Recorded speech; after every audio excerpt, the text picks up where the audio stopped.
Hello, my name is Martine Utley, and today I'm going to be teaching about the jar of tar and how this has to tie in with substance abuse and tobacco. So, for my first lesson objective is to explain, why is the syrup in what is the syrup in the jar supposed to represent in the body? And two, we're going to review how dangerous tar can be on your body and it can potentially lead to death. Three, I want to follow up, so discuss the differences and similarities of chewing tobacco versus smoking tobacco, and then answer any questions, and then answer the questions at the end of my slide as well.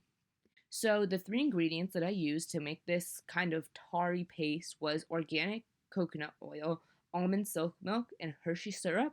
So the coconut oil and the silk milk really just gave the mixture its porous look and created dimension when it comes to picturing it in the human body. The organic coconut oil really shows how it can stick to the body, and the Hershey syrup gives the mixture its brown pigmentation. I tried to make it more black, but I had to work with what I had in my kitchen. So these are the final results of the experiment, and the jar from the front view, I just wanted to show that to show you what the experiment looked like. And then the jar tilted to the side, it looks like the actual stuff that is on the outside of your lungs, like all of the tar, and like just the little porous spots are in there represents the tar that is on the lungs. So as you can see on the right, there are some lungs with tar on them, and then on the left, there are nice healthy lungs. So tar is a carcinogen causing cancer, and as you can see on the right, the tar just gets stuck to the lungs, which causes a lot of diseases.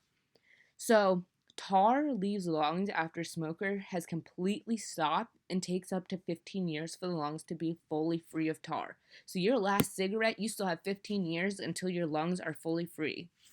Unfortunately, if a smoker does quit and they have emphysema or lung cancer, they cannot be cured from either of these diseases just from stopping.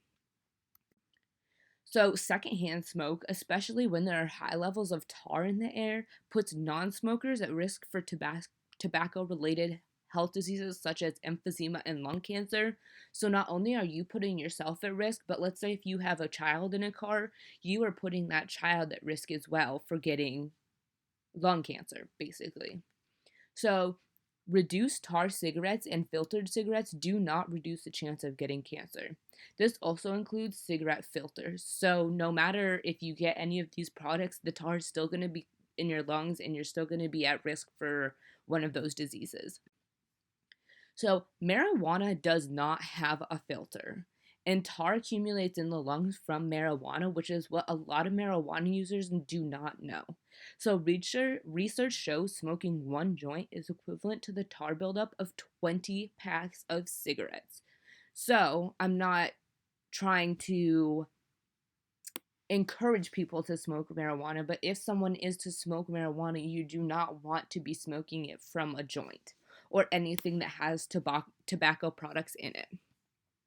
So I have two questions that I want to ask. And the first is, what does the mixture I created imitate in the human body? So that was at the very beginning of this slideshow. After reviewing the options, I hope that you pick D, lungs. For many marijuana smokers, a joint is the perfect way to go. Why is this more dangerous than smoking cigarettes? The answer is C. One joint is equivalent to 20 cigarettes, which is still just unbelievable. So my follow-up is just some information on smoking tobacco versus chewing tobacco and the similarities that they both have. So smoking tobacco can cause a miscarriage, stillborn, or infants with low birth weights. And the second thing was that secondhand smoke can affect someone who does not smoke, as we mentioned before. Chewing tobacco, on the other hand, is less lethal than smoking, but it does cause mouth and tooth problems and can possibly lead to nicotine poisoning from a kid or something getting into their parents' nicotine. And some similarities are that there's the same amount of nicotine consumed and they both cause cancer.